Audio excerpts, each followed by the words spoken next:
नमस्कार, मैं अर्चना Tripathi Shukla Hindi learners classes में आपका स्वागत करती हूँ।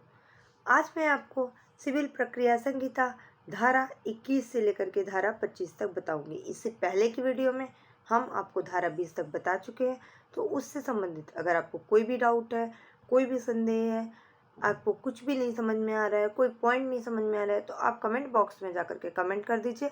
अगली वीडियो में हम उसको डिस्क्राइब करने की कोशिश करेंगे। ठीक है, आइए चलते हैं। धारा 21 क्या कहती है? तो सिविल प्रक्रिया संहिता की धारा 21 कहती है अधिकारिता कि कोड की अधिकारिता कहाँ पर है, चाहे वह स्थानीय सीमा से संबंधित हो या फिर धन संबंधी हो या फिर विषय वस्तु संबंधी अधिकारिता हो। तो इन सभी के बारे में कोड की क्या अधिकारिता है, कोड कहाँ तक अपना निर्णय दे सकता है। जैसे कि स्थानीय सीमा क्षेत्र से अधिकारिता है, मतलब किस एरिया का कहाँ से कहाँ तक का अगर केसेस है तो वो इस कोर्ट में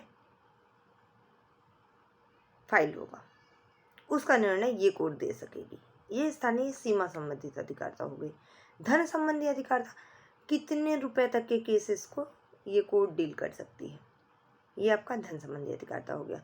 विषय वस्तु संबंधी अधिकारिता, इसमें विषय वस्तु संबंधी अधिकारिता में ये बताया गया है कि किसी भी न्यायालय की अपनी विषय वस्तु होती है और न्यायालय उसी के अनुसार ही कार्य करता है। कोई भी न्यायालय अपने विषय वस्तु हट करके कार्य नहीं करता है। जैसे कि फैमिली कोर्ट है, तो वह फैमिली रीजन पे ही अपना निर्णय देगा। अब फैमिली कोर्ट क्रिमिनल केसेस पे तो नहीं कार्रवाई करेगा ना, नहीं सुन सकता है ना, उस पर तो निर्णय नहीं दे सकता ना। तो इसका मतलब यही है कि हर कोर्ट अपने विषय वस्तु पर ही निर्णय देगा। इसके अंतर्गत निष्पादन न्यायालय आता है। कोई भी न्यायालय अपने वाद जो है दूसरे न्यायालय को भेज सकता है और उससे रिक्वेस्ट कर सकते हैं कि भाई आप हमारे वाद भी सुन लीजिए।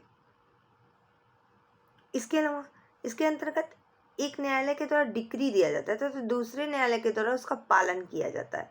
यह क्रिया जो है निष्पादन कहलाती है। डिक्री देना मतलब जैसे हमने कहा कि ये दिल्ली का केस है, ठीक है, और हम लखनऊ में केस फाइल कर रहे हैं और लखनऊ कोर्ट ने इस केस को दिल्ली कोर्ट में ट्रांसफ़र कर दिया। हम चाहते हैं कि भाई हम दिल्ली में रह रहे हैं और हमारा जो केस है यहाँ मुझे लखनऊ बार बार आना जाना पड़ता है, तो आप दिल्ली ट्रांसफ़र कर दीजिए। कोर्ट ने उस केस को दिल्ली ट्रांसफ़र कर दिया। अभी तक वो लखनऊ क्षेत्र में था, अब वो दिल्ली कोर्ट की अधिकारिता में आ गया। तो जो ये क्रिया है ये निष्पादन कहलाएगी। कोई भी न्यायालय अपील रिवीजन के द्वारा इस न्यायालय की अधिकारिता के बारे में हस्तक्षेप नहीं कर सकता और ना ही उसके स्थानीय सीमा को लेकर के, ना ही धन संबंधी, ना ही निष्पादन संबंधी बात को लेकर के कोई हस्तक्षेप कर सकता है। यदि किसी भी पार्टी को यदि हस्तक्षेप मान लीजिए करना भी है तो वह वाद जब न्यायालय में चल रहा हो उसी समय कर सकता है। बाद में उस पर अधिकारिता को लेकर के कोई आप हस्तक्षेप नहीं कर सकते हैं, कोई अपील नहीं कर सकते, कोई रिवीजन नहीं कर सकते।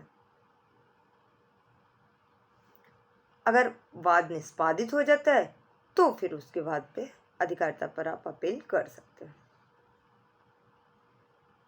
ये था धारा 21, सिविल प्रक्रिया संहिता धारा 21। अब इसी में सिविल प्रक्रिया संहिता धारा 21 का धारा 21A क्या कहता है? इसमें यह बताया गया है कि न्यायालय में जब भी वाद चल रहा होता है तो वाद को चलते समय जब कोई पक्षकार कोई वाद के विरुद्ध या फिर उसके अधिकारिता के विरुद्ध अगर कोई प्रतिक्रिया नहीं कर रहा है, तो अगर डिक्री मिल गई है तो उसके बाद में वह वादी हो चाहे वह प्रतिवादी हो या फिर कोई अन्य व्यक्ति है, उसके खिलाफ वाद दायर नहीं कर सकता है। यह धारा 21A में बताया गया है। यदि न्यायालय एक बार डिक्री दे दी तो फिर उसके खिलाफ अपील या वाद फिर से नहीं सुनेगा कि भाई इसका अधिकार नहीं था ये डिक्री देने का और फिर भी इसने ये डिक्री दे दी। तो भाई तब तक आप कहाँ थे जब तक वो वाद सुना रहा था, कोर्ट में केस चल रहा था, उस समय ही आपको ये बोलना चाहिए था।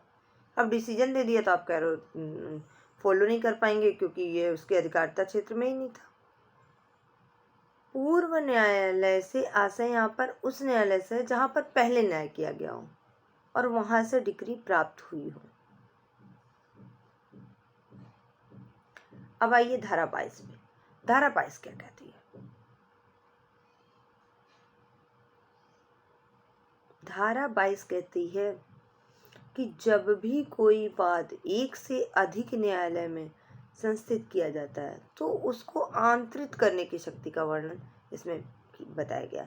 अब कहिए आप, आंतरित करना क्या हुआ? आंतरित करना मतलब कि पहले किसी अन्य न्यायालय में चल रहा था, अब किसी दूसरे न्यायालय में चल रहा है, ये सिस्टम आंतरित करना कहलाएगा। ठीक है। जब कोई भी वाद दो या दो से अधिक न्यायालय में चल रहा होता है, एक केस यहाँ भी चल रहा है, एक से अधिक दूसरे न्यायालय में भी चल रहा है, तो ऐसे केस में क्या होगा? प्रतिवादी जो है दूसरे पक्षकार से बात करके यह निश्चित करके कि वाद को संस्थित कर देंगे, वह वाद को समय या फिर उससे पहले किसी न्यायालय को आंतरित करेगा और क्या करेगा? आवेदन करेगा कि जिससे न्यायालय प्रतिवादी और बाकी सभी पक्षों को अपनी बात रखने का समय देगा और उसके अनुरूप यह तय करेगा कि वाद किस न्यायालय में चलना चाहिए। क्या होता है कि कोई वाद यहाँ भी चल रहा है, वहां भी चल रहा है, वहां भी चल रहा है, तो वादी और प्रतिवादी को दोनों को मिल करके,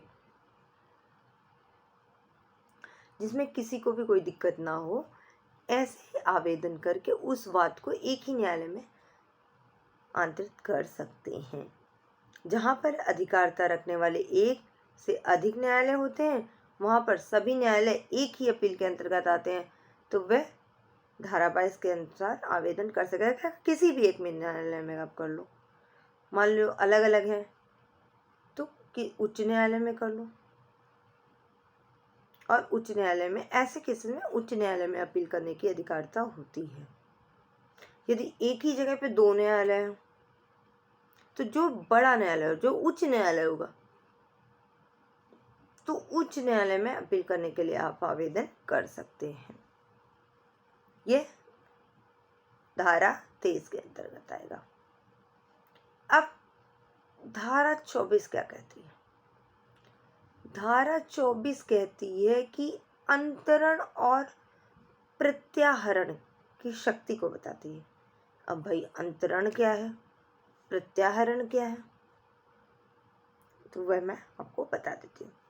किसी भी पक्षकार के आवेदन पर यदि उच्च न्यायालय क्या करेगी कि सभी पक्षकारों को सूचना देगी और उसकी सुनवाई करेगी। सुनवाई करने के बाद में क्या करेगी? कोई भी जो भी सूचना उनसे प्राप्त होगी, जो भी ऐसी सूचना होगी जो कि किसी उच्च न्यायालय या फिर जिला न्यायालय किसी से संबंधित है, तो उसके संबंध में वह कुछ कार्य करेगी। वह कार्य कौन कौन से? सबसे पहले क्या करेगी कि वह अपने जो छोटे न्यायालय हैं, जो अधीनस्थ न्यायालय है, उसमें किसी भी न्यायालय में पड़े किसी भी वाद, अपील या फिर अन्य कार्रवाई के लिए प्रत्याहरण कर सकता है और उसका विचारण और निर्वहन कर सकता है। प्रत्याहरण का मतलब यहाँ पर क्या है? प्रत्याहरण का मतलब है कि जो हमारे नीचे जो हमारे केसेस है, भाई आपका केस है ये, तो हम कहते हैं भाई ये केस दूसरा भी सॉल्व कर सकता है, ये केस आप सॉल्व करो, ये केस आप सॉल्व करो, ये केस आप सॉल्व करो, ये प्रत्याहरण हो गया।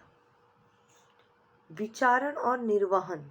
विचारण मतलब कि हमसे छोटे, हमसे नीचे के न्यायालय ने कुछ कार्य किए हैं, हमसे नीचे के व्यक्ति ने कुछ कार्य किए हैं, हमारे सबऑर्डिनेट ने कोई कार्य किया है, तो हम उसको चेक कर लें और उसको थोड़ा सजेशन भी दे दें, भाई ये चीज़ ऐसे भी हो सकता है। वह है विचारण और निर्वहन। ऐसे किसी भी वाद या अपील या फिर अन्य कार्रवाई को जो उसके सामने विचारण के लिए पड़े हुए हैं, उसको अपने अधीनस्थ किसी भी न्यायालय को सौंप देगा, जो कि विचारण करने या फिर निपटारा करने के लिए अगर वह सक्षम है तो उसको सौंप देगा, भाई ये कार्य आप कर लो। ठीक है। या वाद को उसी न्यायालय में विचारण करने के लिए दे सकता है, उसका प्रत्याहरण करने के लिए दे सकता है जहां पर उसका प्रत्याहरण किया गया है। ठीक है। अगर इसमें अपर न्यायालय है, अपर न्यायाधीश है, तो सहायक न्यायाधीश को जिला न्यायालय के अधीन समझा जाएगा और इसमें कार्यवाहियों को सम्मिलित किया जाएगा। यदि लघु न्यायालय है तो वाद को अंतरित करने वाली शक्ति सुनने वाला भी लघु न्यायालय ही हो सकता है। यह धारा 24 बताती। धारा 25 क्या कहती है? धारा 25 कहती है कि वादों के अंतरण करने की जो उच्चतम न्यायालय की शक्ति है उसको बारे में धारा 25 बताती है। क्या? कि किसी भी पक्षकार के आवेदन पर उच्च न्यायालय सभी पक्षकारों को सूचना देने के पश्चात सभी की बातें सुनने के बाद उच्चतम न्यायालय यह निर्णय देगा कि यह केस अंतरण होगा या नहीं होगा। सुप्रीम कोर्ट उच्चतम न्यायालय को यह शक्ति प्रदान है कि वह किसी भी वाद, अपील या फिर उससे संबंधित अन्य कोई भी कार्रवाई है उसको किसी राज्य के हाई कोर्ट या फिर अन्य सिविल कोर्ट से दूसरे राज्य के हाई कोर्ट या अन्य सिविल कोर्ट में स्थानांतरित कर सकता है। परंतु उसके लिए क्या होगा? सुप्रीम कोर्ट को खुद संतुष्ट होना पड़ेगा कि यह जो है न्याय के लिए बहुत ही आवश्यक है, तो ऐसे केसेस में आप कर सकते हो। इसके अलावा सुप्रीम कोर्ट एक वाद में वादी तेलंगाना का वाद था, उसमें दिल्ली कोर्ट में ले जाना चाहता था क्योंकि उसको तेलंगाना में उसके वाद का निपटारा देर से हो रहा था, तो तेलंगाना सरकार के जमीन अधिग्रहण से संबंधित वो वाद था। तो सुप्रीम कोर्ट ने उसमें रिट दायर किया, परंतु सुप्रीम कोर्ट ने उसको खारिज कर दिया कि भाई इस केस पे तो हम केस को ट्रांसफ़र नहीं कर सकते ना, कि भाई यहाँ पर देरी हो रही है तो हम दूसरी जगह जल्दी हो जाएगा तो हमारा केस आप वहाँ ट्रांसफ़र कर दीजिए। नहीं, इसके लिए एक वैलिड रीज़न होना चाहिए। वैलिड रीज़न होगा तो उच्चतम न्यायालय उस केस को ट्रांसफ़र कर सकती है। यही सिविल प्रक्रिया संहिता की धारा 25 में बताया गया है।